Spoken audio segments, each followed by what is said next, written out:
Bildiyiniz kimi bugün Masazırda dəhşətli qətl hadisəsi baş vermişdi. Həmin cinayətin ilginc detallar ortaya çıxıb.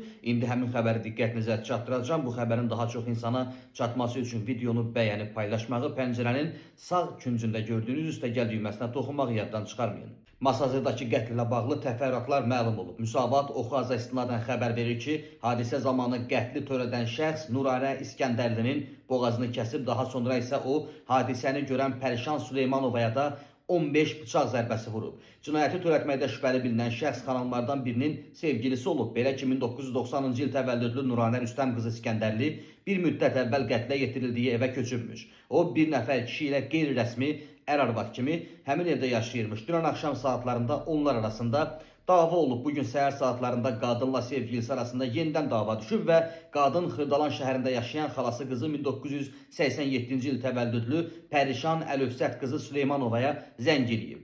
Qadın qohumundan kömək istəyib, Süleymanova onların yaşadığı ünvana gələndə kişinin Nuranəni qətlə yetirdiyini görüb, həmin şəxs Nuranəyə köməyə gələn Pərişanı da qətlə yetirib və hadisə yerindən qaçıb.